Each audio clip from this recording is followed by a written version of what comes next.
بسم الله الرحمن الرحيم. الحمد لله نحمده ونستعينه ونستغفره ونعوذ بالله من شرور أنفسنا ومن سيئات أعمالنا، ومن يهده الله فلا مضل له ومن يضلله فلا هادي له، وأشهد أن لا إله إلا الله وحده لا شريك له، وأشهد أن محمدا عبده ورسوله. أما بعد، فإن خير الحديث كتاب الله، وخير الهدي هدي محمد صلى الله عليه وسلم، وشر الأمور محدثاتها، وكل محدثة بدعة، وكل بدعة ضلالة، وكل ضلالة في النار. أعوذ بالله من الشيطان الرجيم. بسم الله الرحمن الرحيم. يا أيها الذين آمنوا اتقوا الله حق تقاته ولا تموتن إلا وأنتم مسلمون. يا أيها الناس اتقوا ربكم الذي خلقكم من نفس واحدة، خلق منها زوجها، وبث منهما رجالا كثيرا ونساء، واتقوا الله الذي تساءلون به والأرحام إن الله كان عليكم رقيبا. يا أيها الذين آمنوا اتقوا الله وقولوا قولا سديدا يصلح لكم أعمالكم ويغفر لكم ذنوبكم، ومن يطع الله ورسوله فقد فاز فوزا عظيما. وقال الله تبارك وتعالى: يا أيها الذين آمنوا اجتنبوا كثيرا من الظن إن بعض الظن إثم. تمام قسم کی تعریف، توصیف، بزرگی، بڑائی، عظمت و کبریائی اللہ تبارک و تعالیٰ کے لیے ہے، جس نے اسلام جیسا عظیم مذہب ہمیں عطا کیا اور ہماری ہدایت، ہماری رہنمائی کے تمام بندوبست فرمائے. اس کے بعد لاکھوں کروڑوں درود و سلام ہو نبی کریم صلی اللہ علیہ وسلم کی ذات گرامی، آپ کے آل اور آپ کے اصحاب پر، جن کی محنتوں اور کوششوں سے یہ دین ہم تک پہنچا ہے. اللہ کے رسول صلی اللہ علیہ وسلم کو اللہ تبارک و تعالیٰ نے اس کائنات میں بھیجا. مقصد یہ تھا کہ آپ لوگوں کو بتائیں کہ عبادت کا حق رکھنے والی ذات صرف اللہ تبارک و تعالیٰ کی ہے. لوگوں کو توحید کی دعوت دیں، اکیلے اللہ کی عبادت کی طرف بلائیں. یہ ایک ایسا نقطہ ہے جس پر انبیاء کرام سب کے سب متفق تھے. تمام انبیاء کرام کو اللہ تبارک و تعالیٰ نے اسی اہم کام کے لیے بھیجا کہ لوگوں کو توحید کی دعوت دی جائے. اللہ کے رسول صلی اللہ علیہ وسلم نے، مذہب اسلام نے صرف توحید کو نہیں، عبادتوں کو نہیں، بلکہ اخلاقیات کو بے انتہا اہمیت دی ہے. اسلام میں اخلاقیات ہماری چوائس نہیں ہے، ہماری پسند ناپسند نہیں ہے کہ ہم چاہیں تو اختیار کریں اور چاہیں اس کو چھوڑ دیں، بلکہ اخلاقیات جو اچھی عادتیں ہیں ان کو اپنانے کا حکم دیا گیا ہے، اور جو بری عادتیں ہیں ان کو چھوڑنے کا حکم دیا گیا ہے. بری عادتوں میں سے ایک عادت سوء ظن ہے، بدگمانی ہے، لوگوں کے بارے میں برا خیال کرنا ہے. امام ابن کثیر رحمہ اللہ بدگمانی کیا ہے اس کی تعریف کرتے ہوئے کہتے ہیں: هو التہمۃ التخون للأہل والأقارب والناس فی غیر محلہ. اپنے گھر والوں سے، رشتہ داروں سے، عام لوگوں سے پر الزام لگانا، ان کے سلسلے میں شک کرنا، یہ بدگمانی کہلاتا ہے. یہ بہت اہم چیز ہے. بدگمانی ایک اہم برائی ہے، اور خیر کی امید، حسن ظن، بھلائی کی امید ایک اہم نیکی ہے. کیونکہ جب بھی معاشرے اور سماج کی اصلاح کی بات کی جائے گی، جب بھی بچے کی تربیت کی بات کی جائے گی، کسی بھی جگہ کسی بھی علاقے کو بہتر بنانے کی بات کی جائے گی تو سب سے بنیادی حیثیت رہے گی کہ اس کے افراد آپس میں حسن ظن رکھتے ہیں کہ نہیں رکھتے ہیں۔ اگر سوء ظن ہے لوگوں کے درمیان تو پھر محنتیں اکارت ہو جائیں گی، ضائع ہو جائیں گی، معاشرہ اصلاح کی طرف بڑھنے میں مشکل فیس کرے گا۔ اس لیے یہ بہت اہم چیز ہے، کیونکہ بدگمانی ایک ایسی بری صفت ہے کیونکہ اس کی بنیاد پر ایک دوسرے پر بھروسہ نہیں رکھا جا سکتا ہے۔ جب بدگمان ایک آدمی دوسرے کے سلسلے میں بدگمانی کرتا ہے تو اعتماد کھو دیتا ہے۔ ہمارا معاشرہ اعتماد سے چلتا ہے، بھروسے سے چلتا ہے، چاہے وہ رشتہ ایک شوہر کا بیوی کے ساتھ ہو، اور یہ رشتہ بڑا عظیم رشتہ ہے، لیکن جب اس رشتے میں بدگمانی شامل ہو جاتی ہے تو لاکھ محبتوں کے باوجود، لاکھ جتن کے باوجود رشتہ ٹوٹ جاتا ہے۔ چاہے وہ ماں باپ کی رشتہ ہو، بھائی بہن کا رشتہ ہو، اور دوسرے رشتے ہیں، ان کے توڑنے کا، ان کے ٹوٹنے کا بنیادی سبب بدگمانی ہوتا ہے۔ یہ آسان چیز نہیں ہے، بڑی عظیم برائی ہے۔ آپ قرآن کریم کو مطالعہ کریں گے، آپ پائیں گے کہ کس طریقے سے اس کی برائیوں کو، اس کی قباحتوں کو قرآن کریم نے واضح کیا ہے۔ اللہ تبارک و تعالیٰ نے جہاں قوموں کی گمراہیوں کا ایک تسلسل کے ساتھ ذکر کیا ہے، وہیں آپ پائیں گے کہ قومیں گمراہ ہوئیں اور ان کے گمراہی کا بنیادی سبب بدگمانی تھا۔ مثال کے طور پر کچھ قوموں کا میں تذکرہ کر دوں۔ ہود علیہ السلام کی قوم ہے، ان کے لوگوں نے کیا کہا؟ فرماتے ہیں اللہ تبارک و تعالیٰ نے فرمایا قال الملأ الذین کفروا من قومہ انا لنراک فی سفاہہ۔ ہود علیہ السلام کی قوم نے ان سے فرمایا، جو سردار قسم کے لوگ تھے، جو علاقے کے مشہور لوگ تھے، انہوں نے نبی سے کہا ہم کو لگتا ہے کہ آپ نادانی میں جی رہے ہیں، آپ جہالت میں جی رہے ہیں، وَإِنَّا لَنَظُنُّكَ مِنَ الْكَاذِبِينَ، اور ہم کو لگتا ہے کہ آپ جھوٹے ہیں۔ یہ ان کا گمان ہے۔ قرآن کریم نے جو الفاظ استعمال کیے وَإِنَّا لَنَظُنُّكَ، ہمارا خیال ہے، ہمارا گمان ہے، کوئی دلیل ان کے پاس نہیں ہے۔ اور یہ بات سن لیجئے، نبی کریم صلی اللہ علیہ وسلم کی ذات ہو یا آپ سے پہلے گزشتہ انبیاء کی بات ہو، جس قوم میں بھیجے گئے اللہ نے اتنی دلیلیں دے دی کہ قوم کے لوگوں کو یقین ہو جائے کہ اللہ کے سچے نبی ہیں۔ ان کے گمراہی کا بنیادی سبب یہ تھا کہ انہوں نے نبی کے ساتھ، انبیاء کے ساتھ بدگمانی تھی۔ نبی کریم صلی اللہ علیہ وسلم کی سیرت پڑھیں گے تو بڑی واضح طریقے سے پتہ چل جائے گا کہ مشرکین کو نبی کریم صلی اللہ علیہ وسلم کے نبی ہونے پر، اللہ کی طرف سے بھیجے جانے پر یقین تھا۔ یہودیوں کے بارے میں اللہ تبارک و تعالیٰ نے بتا دیا کہ وہ آپ کو ایسے جانتے ہیں، نبی کریم صلی اللہ علیہ وسلم اللہ کے نبی ہیں، اللہ کے رسول ہیں۔ یہ یہودیوں کو ایسے ہی پتا ہے جیسے ان کو اپنی اولاد کے بارے میں پتا ہے کہ ہمارا بیٹا ہے۔ تو انبیاء کا جو انکار کیا قوموں نے، ان اسباب میں سے ایک اہم سبب بدگمانی ہے۔ آپ پڑھیں گے موسیٰ علیہ السلام کے سلسلے میں فرعون نے کیا کہا؟ وَإِنَّا لَنَظُنُّكَ يَا مُوسَىٰ مَسْحُورًا، کہ موسیٰ ہم سمجھ رہے ہیں، ہمارا گمان ہے، ہمارا خیال ہے کہ تم پر جادو کر دیا گیا ہے، کیسی بہکی بہکی باتیں کر رہے ہو۔ اسی طریقے سے آپ نبی کریم صلی اللہ علیہ وسلم کے دور کی بات دیکھیں، مشرکین مکہ نے کیا کہا؟ وَقَالُوا مَا هِيَ إِلَّا حَيَاتُنَا الدُّنْيَا نَمُوتُ وَنَحْيَا وَمَا يُهْلِكُنَا إِلَّا الدَّهْرُ۔ وہ کہنے لگے کہ یہ دنیا کی زندگی کیا ہے؟ یہ تو ایک رسم ہے، ایک رواج ہے، ایک طریقہ ہے کہ جو دنیا میں پیدا ہوا اس کو مرنا ہے۔ آخرت کی زندگی کا تصور ختم کر دیا۔ اللہ تبارک و تعالیٰ نے فرمایا وَمَا لَهُمْ بِذَلِكَ مِنْ عِلْمٍ، کوئی علم نہیں ہے ان کے پاس، إِنْهُمْ إِلَّا يَظُنُّونَ، صرف گمان کر رہے ہیں، ان کا خیال ہے اس طریقے کا۔ اور یہ چیز اتنی خطرناک ہے، ایک بدگمانی ہوتی ہے اللہ تبارک و تعالیٰ کے ساتھ، لوگوں کے ساتھ۔ لوگوں میں الگ الگ طبقات ہو سکتے ہیں، لیکن اللہ تبارک و تعالیٰ کے ساتھ جو بدگمانی ہوتی ہے وہ بہت خطرناک ہوتی ہے۔ آپ کفار مکہ کی حالت کو دیکھیں، کچھ لوگ ایسے تھے جو کہتے تھے کہ فرشتے اللہ کی بیٹیاں ہیں،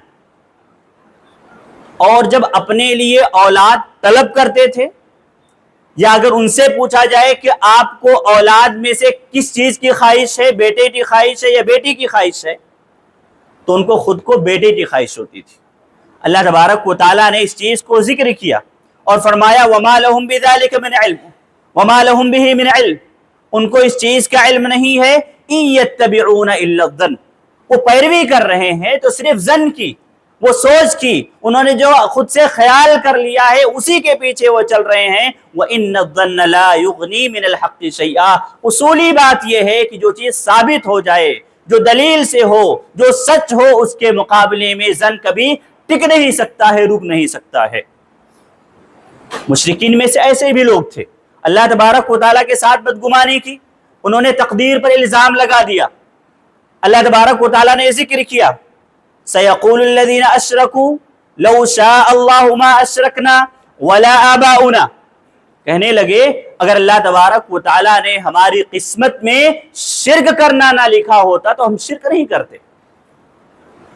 اللہ تبارک و تعالیٰ نے اس کی وضاحت کر دی، یہ جو باتیں کہہ رہے ہیں صرف ان کا اندازہ ہے۔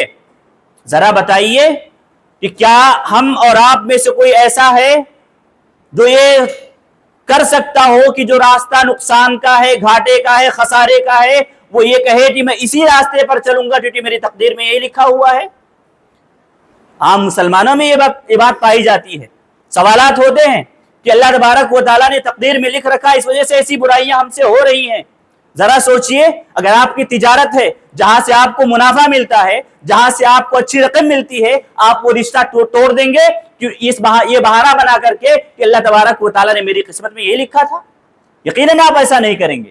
آپ اپنے فائدے کے لیے پوری جتن کرتے ہیں، اپنے آپ کو نقصان کے بچانے کے لیے تدبیریں کرتے ہیں، تو پھر آخرت میں کامیابی کے لیے تدبیر آپ کا حق ہے کہ آپ کریں، اور آپ کی ذمہ داری بنتی ہے کہ آپ اپنے آپ کو اللہ تبارک و تعالیٰ کی عبادت کے لیے لگائیے۔ یہ ہمارے لیے ضروری ہے۔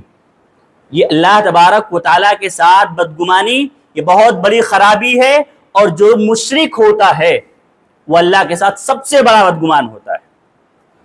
جو چیزیں صرف اور صرف اللہ تبارک و تعالیٰ کا حق ہوتی ہیں، جو صرف اللہ کے قبضے میں ہیں، جو صرف اللہ تبارک و تعالیٰ ہی دے سکتا ہے، اس چیز کے لیے غیروں کے پاس جاتے ہیں۔ ان کو اللہ کی رحمت کا احساس نہیں رہتا، اللہ بندے سے کس قدر محبت کرتا ہے اس کو ان کو پتہ نہیں ہوتا ہے۔ اللہ تبارک و تعالیٰ تو درخت سے جو پتا گرتا ہے اس پتے کے گرنے کا علم اللہ تبارک و تعالیٰ کو ہوتا ہے۔ ہمارے دل میں جو بات کھٹکتی ہے، جو زبان تک نہیں بھی آئی ہے، اللہ تبارک و تعالیٰ کو اس کا علم ہوتا ہے۔ تو جو اللہ کے در کو چھوڑ کر کے قبروں پر، مزاروں پر اور جا کر کے ایسے لوگوں کے پاس جو اس دنیا سے جا چکے ہیں، جن کا اس دنیا سے رشتہ ٹوٹ چکا ہے، ان لوگوں کے پاس جا کر کے اگر اپنی مرادیں رکھتے ہیں، اپنا ہاتھ پھیلاتے ہیں، تو ایسے لوگ اللہ کے ساتھ سب سے بڑے بدگمان ہیں۔ اللہ کے ساتھ شرک کرنے والا سب سے بڑا بدگمان ہے، کیونکہ اس کو اللہ کی رحمت کا، اللہ کی طاقت کا، اللہ کی قدرت کا اندازہ نہیں ہے۔ بدگمانی جہاں اللہ کے ساتھ ہوتی ہے، وہیں انسان بندوں کے ساتھ بھی بدگمان ہوتا ہے، اور یہ چیز ناجائز ہے، حرام ہے۔ شریعت نے اس کی اجازت نہیں دی ہے۔ اسلام نے منع کیا ہے کہ آپ لوگوں سے بدگمان نہیں ہو سکتے ہیں، کسی بھی طریقے سے شریعت نے اس کی اجازت نہیں دی ہے۔ آپ پڑھیں گے جو آیت کریمہ میں نے خطبہ مسنونہ کے بعد پڑھی، یا ایھا الذین آمنوا اجتنبوا کثیرا من الظن، اسی بات کا حکم دیا گیا، بدگمانی سے روکا گیا ہے۔ اور نبی کریم صلی اللہ علیہ وسلم فرماتے ہیں ایاکم والظن، کہ زن سے بچو، فإن الظن اکذب الحدیث، کیونکہ سب سے جھوٹی بات یہ گمان ہے، بدگمانی ہے کہ آدمی خود سے خیال کر دے رہا ہے۔ امام خطابی فرماتے ہیں کہ الظن منشأ اکثر الکذب، جھوٹ جو سب سے زیادہ پیدا ہوتا ہے وہ ظن سے پیدا ہوتا ہے، وہ گمان سے پیدا ہوتا ہے۔ اور یہ صرف ایک گناہ نہیں ہے، یہ بدگمانی اپنے ساتھ کئی گناہوں کو لے کر کے چلتی ہے۔ جب آدمی کسی کے سلسلے میں بدگمان ہو جائے، کسی آدمی کو ایک انسان فون لگا رہا ہے، کال کر رہا ہے، اس نے فون نہیں اٹھایا اور وہ یہ تصور کر لیتا ہے کہ اس نے جان بوجھ کر مجھے اگنور کیا۔ ایک آدمی بیمار ہے، اس کے ساتھی کو علم ہوا یا نہیں علم ہوا کسی بھی مجبوری سے وہ حال چال نہیں لے سکا، آدمی بدگمان ہو گیا کہ یہ میرا خیال نہیں کرتا ہے، اس نے دوستی کا رشتہ داری کا حق ادا نہیں کیا، یہ بدگمانی ہے۔ شریعت آپ کو روکتی ہے کیونکہ اس کے ذریعے سے بے شمار خرابیاں معاشرے میں جنم لیتی ہیں۔ نبی کریم صلی اللہ علیہ وسلم کی سیرت آپ دیکھیں، کیسا کردار تھا آپ کا، کیسا آپ صحابہ کرام کے درمیان رہتے تھے۔ آپ فرماتے تھے لا یبلغن احد منکم من اصحابی شیئا فانی احب ان اخرج الیہم وانا سلیم الصدر۔ آپ فرماتے تھے کہ میرے ساتھیوں کی کوئی بات مجھ تک مت پہنچانا، میرے ساتھیوں کے سلسلے میں کوئی برائی ان کی میرے سامنے آ کر کے نہیں کرنا، کیونکہ میں پسند کرتا ہوں کہ میں ان کے درمیان داخل ہوں تو اپنے شرح صدر کے ساتھ، اچھے دل کے ساتھ، میرا دل صاف ہو، اس اپنے صاف دل کو لے کر کے میں ان کے درمیان داخل ہوں۔ ہمارے معاشرے میں کئی رشتے ہوتے ہیں، ایک رشتہ مالک اور نوکر کا ہوتا ہے۔ اللہ تبارک و تعالیٰ نے دنیا کا نظام اسی طریقے سے بنایا ہے۔ اسلام نے تھوڑے بڑے پیمانے کی بات کی کہ جو امیر ہو، جو مسلمانوں کا ذمہ دار ہو، جو مسلمانوں کا لیڈر ہو، بطور خاص اسے حکم دیا کہ بدگمانی سے بچو۔ ان الامیر اذا ابتغى الريبة في الناس افسدهم، اگر امیر کے اندر بدگمانی آ جائے تو جو فیصلہ کرے گا سارے فیصلوں میں فساد نظر آئے گا۔ عوام کا تعلق بڑا گہرا علماء سے ہوتا ہے، ضروری ہے کہ عوام علماء سے بدگمان نہ ہو۔ جب عوام علماء سے بدگمان ہو جاتی ہے تو سارے فیصلے اپنے ذاتیات تک اس کے ہو جاتے ہیں، وہ اپنی خواہشوں کو ہی سب کچھ سمجھ لیتا ہے۔ قرآن کی کوئی آیت پڑھ لی، ترجمہ پڑھ لیا اور سب اپنی مرضی سے سمجھنے لگتا ہے، اس کو لگتا ہے کہ علماء خالص نہیں رہے، مخلص نہیں رہے، اچھے نہیں رہے۔ تو ضروری ہے کہ علماء کے تعلق سے بھی بدظنی سے بچا جائے، ان سے اچھا گمان رکھا جائے، ان سے اپنے تعلق کو، اپنے رشتے کو جوڑ کر کے رکھا جائے۔ ابن مقدسی فرماتے ہیں بدگمانی شیطان کی طرف سے ہوتا ہے۔ جب ہمارے دل میں اپنے کسی بھائی کے سلسلے میں بدگمانی آ جائے تو کہتے ہیں اس سے سلام کرو، اس کو ہدیہ دو، شیطان آپ کا راستہ چھوڑ دے گا۔ ابو حاتم کہتے ہیں العاقل یحسن الظن باخوانہ، کہ جو عقل مند آدمی ہوتا ہے وہ اپنے بھائیوں سے اچھا گمان کرتا ہے۔ ابو بکر المزنی فرماتے ہیں ایاک من الکلام اذا اصبت فیہ لم تؤجر، کہ میرے بھائیوں ایسی ہر بات سے بچو کہ اگر آپ کی بات سچ ہو جائے، آپ کی بات صحیح ہو جائے، تب بھی آپ کو کوئی اجر نہ ملے، کوئی ثواب نہ ملے، ایسی باتیں کہنے سے بچنا چاہیے۔ امام غزالی فرماتے ہیں سوء الظن غیبت القلب، بدگمانی یہ دل کی غیبت، اور دل اللہ تبارک و تعالیٰ کی ایک نعمت ہے جس کا اللہ نے تذکرہ کیا ہے ان السمع والبصر والفؤاد کل اولئک کان عنہ مسئولا۔ یہ اللہ کی نعمتیں ہیں، دل اللہ کی نعمت ہے، سمجھنے کی صلاحیت اللہ تبارک و تعالیٰ کی نعمت ہے، اور ہر نعمت کے بارے میں اللہ تبارک و تعالیٰ سوال کرے گا۔ قرآن نے بتایا کہ ہم بدگمانی نہیں کر سکتے ہیں۔ اگر ہمارے دل میں اس طریقے سے تصورات یا خیالات آتے ہیں تو اسلام آپ کو سزا نہیں دیتا ہے۔ اگر وہ بدگمانی دل کی حد تک ہے تو آپ کو سزا نہیں ملتی ہے۔ اسلام کا حکم کیا ہے؟ اللہ کے رسول فرماتے ہیں ان اللہ تجاوز عن امتی اما حدثت به فی انفسها، کہ اگر کسی کے دل میں کوئی خیال آتا ہے، کسی کے سلسلے میں کچھ برائی آتی ہے، اس کو زبان سے نہیں بولتا ہے، اس کو عمل میں لے کر کے نہیں آتا ہے، تو اس پر گناہ نہیں لکھا جاتا ہے۔ تو یہ چیز اگر انسان کے دل تک ہے، یاد رکھیے کہ جن بھی بیماریوں کا تعلق، جن بھی عیوب کا تعلق انسان کے دل سے ہے، وہ بہت خاموش دروازے سے انسان تک پہنچتے ہیں۔ اس لیے اس سے بچنا یہ ہماری ذمہ داری ہوتی ہے کہ ہم گناہوں سے، بدگمانی سے بچتے رہیں اور لوگوں کے ساتھ خیر کا گمان کریں۔ بدگمانی سے بچنے کا طریقہ کیا ہوگا؟ ہم کو بچنا کیسے؟ کون سے راستے اپنانے ہیں کہ ہمارے دل میں اگر ہمارے کسی بھائی کے سلسلے میں بدگمانی آ جائے تو وہ ختم ہو جائے؟ ہم اپنے آپ کو، اپنے دل کو صحیح سالم کر لیں۔ طریقہ کیا ہوگا؟ سب سے پہلی چیز سلامت القلب ہے۔ اپنے دل کو صاف ستھرا رکھیں، اپنے دل کو کسی کے برائی کو لے کر کے، کسی کے عیب کو لے کر کے اپنے دل میں کوئی میل، کوئی کچیل نہ رکھیں۔ نبی کریم صلی اللہ علیہ وسلم کو دیکھیں، بڑی پیاری بات ہے، نبی صلی اللہ علیہ وسلم کی زندگی کے واقعات پڑھیں گے تو جنگوں میں 2 مشکل جنگیں ہوئیں، اس میں ایک جنگ احد ہے۔ جنگ احد نبی کریم صلی اللہ علیہ وسلم زخمی ہوئے، آپ نے اپنے بچاؤ کے لیے سر پر جو لوہے کی ٹوپی پہن رکھی تھی اس کی لڑیاں نبی صلی اللہ علیہ وسلم کے چہرے میں گھس جاتی ہیں، اور ایسے مشکل جنگ کے بعد نبی کریم صلی اللہ علیہ وسلم جو احد میں شریک تھے ان کے سلسلے میں اللہ تبارک و تعالیٰ سے اللہ سے معافی مانگتے ہیں، ان کے لیے دعا کرتے ہیں کہ یہ لوگ میرے مقام کو نہیں سمجھتے ہیں، میرا رتبہ نہیں سمجھتے ہیں، میں اللہ کا نبی ہوں، میں اللہ کا رسول ہوں، ان کو میری حیثیت کا پتہ نہیں ہے، اللہ تو ان کو معاف کر دینا۔ نبی کریم صلی اللہ علیہ وسلم کو دیکھیں، اس طریقے کی آپ کی ذات ہے، آپ کی شخصیت ہے۔ قرآن کریم میں یوسف علیہ السلام کا واقعہ بڑی خوبصورتی کے ساتھ اللہ تبارک و تعالیٰ نے ذکر کیا ہے، بھائیوں نے کیا نہیں کیا ان کے ساتھ۔ اور جب اللہ تبارک و تعالیٰ کی قدرت سے مصر کے خزانے کے مالک بن گئے، بھائیوں سے ملاقات ہوئی، بھائیوں نے ان کے ساتھ جو بھی چیزیں کی، بری سے بری چیزیں، اس کے بارے میں اللہ تبارک و تعالیٰ نے ذکر کیا، من بعد ان نزغ الشیطان بینی و بین اخوتی۔ یوسف علیہ السلام نے اپنے بھائیوں کے برے کام کو اس خوبصورتی سے اس کا دفاع کر دیا کہ انہوں نے جو بھی میرے ساتھ برا کیا ہے وہ شیطان کے بہکاوے میں آ کر کے کیا ہے۔ تو سب سے پہلی چیز یہ ہے کہ ہمارا دل صاف ستھرا ہو، کسی طرح کی گندگی اپنے بھائیوں کے سلسلے میں اب ہمارے دل میں باقی نہ رہے۔ نبی کریم صلی اللہ علیہ وسلم فرماتے ہیں افضل الناس مخموم القلب وصدوق اللسان، کہ لوگوں میں سب سے اچھا وہ ہے جس کا دل صاف ستھرا ہو۔ صحابہ نے دل صاف ستھرا ہونے کی تھوڑی توضیح مانگی، وضاحت طلب کی۔ نبی کریم صلی اللہ علیہ وسلم نے فرمایا التقی، متقی آدمی ہو، اطاعت گزار آدمی ہو، اس کے اندر گناہ اور فسق کے کام نہ ہو، کوئی حسد نہ ہو، کوئی کینہ نہ ہو کسی کے تعلق سے، وہ ہے مخموم القلب۔ دوسری چیز جس کا خیال کرنا ہے وہ یہ کہ بہت سارے ایسا مقامات ہوتے ہیں جہاں سے بدگمانی کا اندیشہ ہوتا ہے، وہاں پر کیا کیا جائے؟ بدگمانی کو دور کرنے کے لیے اس وقت اس مقام کی وضاحت کر دی جائے۔ نبی کریم صلی اللہ علیہ وسلم کی زندگی میں دیکھیں گے، آپ اعتکاف کے موقع اعتکاف میں ہیں، مسجد نبی میں بیٹھے ہیں، آپ کی بیوی صفیہ رضی اللہ عنہا نبی کریم صلی اللہ علیہ وسلم کے پاس آئیں۔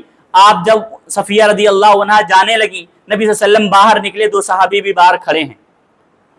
جب صفیہ رضی اللہ عنہا نکل گئیں، نبی صلی اللہ علیہ وسلم نے دونوں صحابہ کو بلا کر کے کہا کہ میری بیوی صفیہ ہیں۔ صحابہ نے کہا اللہ کے رسول آپ کے سلسلے میں ہم کیسے بدگمانی کر سکتے ہیں؟ اللہ کے وسلم نے وضاحت کی کہ شیطان انسان کے اندر خون میں اس طریقے سے دوڑتا ہے کہ جیسا انسان کے اندر خون دوڑتا ہے انسان احساس نہیں کر پاتا، ویسے ہی تمہارے دل کے اندر بھی خیال میرے سلسلے میں بدگمانی ہو سکتی ہے، اس لیے ایسے مواقع پر وضاحت کر دی جائے۔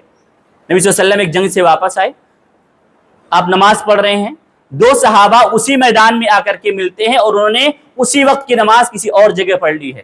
نبی صلی اللہ علیہ وسلم نے ان سے فرمایا ما منعکما ان یصلی معنا، کس چیز نے منع کیا کہ تم ہمارے ساتھ نماز پڑھ لو؟ لوگوں کو بدگمانی نہ ہو کہ آدمی نماز نہیں پڑھتا ہے، تو بدگمانی جہاں سے پیدا ہو سکتی ہے اس کی وضاحت کر دی جائے اور یہ سمجھا جائے۔ تیسری چیز جس طریقے سے بچا جا سکتا ہے وہ یہ کہ حرام کام ہے، یہ حرام ہے، بدگمانی اپنے مسلمان بھائی کے ساتھ نہیں کی جا سکتی ہے۔ آخری چیز جو عمر رضی اللہ عنہ کا قول ہے، آپ فرماتے ہیں لا تظن بکلمۃ خرجت من اخیک شرا وانت تجد لها فی الخیر محملا۔ بڑی پیاری بات کہی کہ اگر آپ کے بھائی کے زبان سے کوئی برا کلمہ نکل جاتا ہے، ظاہری طور پر اس کلمے کا اس جملے کا جو معنی ہے وہ سمجھ میں آ رہا ہے کہ برا ہے، اس نے کچھ غلط کہا ہے، آپ فرماتے ہیں کہ آپ اس جملے کو جتنا ممکن ہو سکے خیر پر محمول کرو، بھلائی پر محمول کرو، اس طریقے سے بدگمانی ختم ہوتی ہے۔ بدگمانی کی جا سکتی ہے ایسے لوگوں سے جو کھلے طور پر معاشرے میں برائیاں پھیلاتے ہیں، برائیاں کرتے ہیں، لیکن ان کی برائیوں کا تذکرہ ہم زبان سے ادا نہیں کر سکتے، ان کو ہم خود سزا نہیں دے سکتے۔ کھلے طور پر جو برا معاشرے میں برائیاں اور کرتے ہیں ان کے سلسلے میں صرف بدگمانی کی اجازت ہے، لیکن زبان سے کہنے کی اجازت نہیں ہے اور نہ ان کو سزا دینے کی اجازت ہے۔ اللہ تبارک و تعالیٰ سے دعا ہے کہ ہمیں معاشرے کی اصلاح میں، معاشرے کی درستگی میں اپنے کردار کو مکمل طور سے ادا کرنے کی توفیق دے۔ اللہ توفیق دے کہ ہم اپنے آپ کو عبادتوں میں بہتر بنائیں، اخلاقیات میں بہتر بنائیں اور سماج کا ایک اچھا حصہ بنیں۔ اللہ تبارک و تعالیٰ توفیق دے کہ ہم اپنے جو عبادتیں ہم نے گزشتہ ایام میں کی ہیں ان عبادتوں کو ہم جاری رکھ سکیں۔ آمین۔ وصلی اللہ علی نبینا محمد۔